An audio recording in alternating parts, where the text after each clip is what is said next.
Let's start with you, Katie. Who has had a good week? I am giving my good week to Belarus's dictator, Alexander Lukashenko. The joy continues. He has just been re-elected as president with 87.6% of the vote. Are you surprised? Oh, congratulations, Lukashenko. Yes. I hope it goes without saying that this is an ironic good week. We are not particular fans of fraudulent elections here at the Europeans. And the repression of the pro-democracy movement in Belarus is something we have watched with horror in recent years. But nevertheless, Lukashenko has had a very good week. He is about to begin a 7th term as president. He has been in the job for more than 30 years now. And there is no sign currently that anyone can topple him anytime soon. Okay, but hang on. He didn't get 100% of the vote. That suggests that someone ran against him? Yeah, it's funny. I mean, it's not really funny. It's funny in a dark kind of way, I guess. Hilarious. Here's a joke for you. Poland's Foreign Minister Radosław Sikorski tweeted, "Only 87.6%? Will the rest fit inside the prisons?" Which is pretty dark. But yeah, there were, in fact, 4 other candidates you could vote for. That's democracy. But all of these candidates were loyal to Lukashenko. One of them, the communist candidate Sergei Sirankov, he literally told the BBC, quote, "There is no alternative to Alexander Lukashenko as the leader of our country, so we are taking part in the election with the president's team." So there were these big pro-democracy protests in Belarus in 2020. I actually learned a lot about this from you because you made a special episode of the Europeans with Belarusian poet Hanna Koma not long after that. Yeah. And that episode was about the experience of being jailed for taking part in those protests. Can you give us a reminder of what's happened in the years since then? Yeah, it's a pretty bleak story, I'm afraid. These big protests that we saw in 2020 after the rigged elections, you'll remember seeing these huge crowds of people waving red and white flags, the old flag of Belarus, in Minsk after these elections that Lukashenko supposedly won, again with about 80% of the vote, even though it was known that millions of people voted for the main opposition candidate, Svetlana Tikhanovskaya. You'll probably also remember the images of the brutal police repression that followed those protests. There were mass arrests of opposition activists, and even until very recently, actually, people who wouldn't consider themselves to be activists, simply people who might have, liked an anti-government post on social media, these kinds of people have been facing prison time. Those leaders of the protest movement who didn't manage to flee abroad or who chose not to have disappeared behind bars. And Svetlana Tikhanovskaya herself, she had to go into exile along with so many others.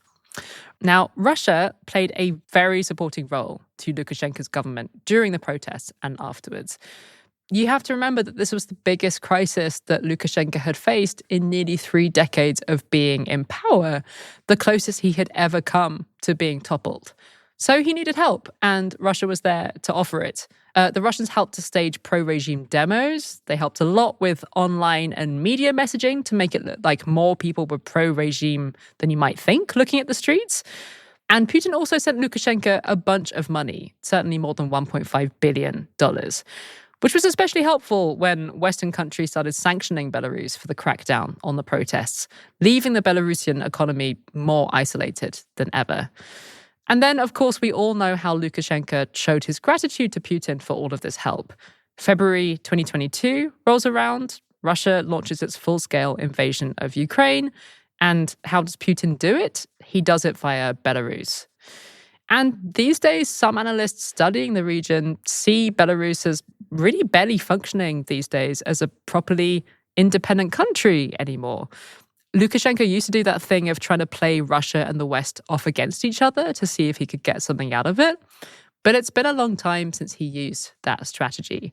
Belarus now hosts Russian nuclear weapons on its territory. Their economies are super tied together. It's almost like Belarus has become this kind of puppet state that has become absorbed into, this empire that Putin seems to fantasize about rebuilding. Oh man, I just looked it up and Lukashenko has been in charge since I was 15 months old. Has the opposition lost hope entirely about things ever changing, or is there some little grain somewhere? Yeah, I don't think they've lost hope entirely, at least not publicly. Obviously, the reaction to Lukashenko winning Sunday's election has been nothing like what we saw in 2020. It has been extremely muted. Belarusian opposition activists in exile did stage some protests in other countries where they're living now, notably quite a big one in Warsaw. But there were certainly no protests in the streets in Minsk, even though this election was, if anything, more of a sham than the last one. Because after all, a lot of the existing opposition have either been locked up or left the country. Tikhanovskaya literally told people in Belarus not to go out and protest because it's too dangerous. More than 500,000 people have left the country since 2020. It is an astonishing number of people. And those who stayed know all too well by now how dangerous it is to speak out. So it does seem very bleak, the prospect for change. At the same time, the opposition in exile, they really stress that whatever these election results say, 88% of the population apparently backing another 5 years of Lukashenko staying in power, whatever those official results are, a lot of the remaining population cannot be happy with the direction that Lukashenko has taken the country in. For historical reasons, a lot of people don't love the idea of being a kind of vassal state to Moscow. And privately, we can assume that a lot of people have at least asked themselves the question of whether their country might be richer right now with more opportunities if Belarus had turned towards the West and not to Russia. So over the past week, we've heard the opposition insisting from abroad that the people aren't with Lukashenko. At the same time, the hope of actually changing anything while Putin is still in power doesn't seem very bright. There doesn't seem to be any practical way of dislodging him from power.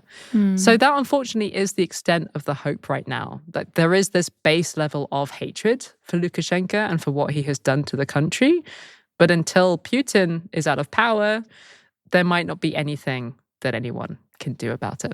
Listening to you talk, I keep having to think about all of my neighbors in Spain who grew up under just like decades of Franco. And I just really wonder what that was like when eventually, inevitably, it ended. Yeah, and maybe that's one of the shreds of hope to cling to, that it does end. Hooray! Pretty miserable for a good week. But I did really want to give people an update on Belarus because it's been a while since we talked about it.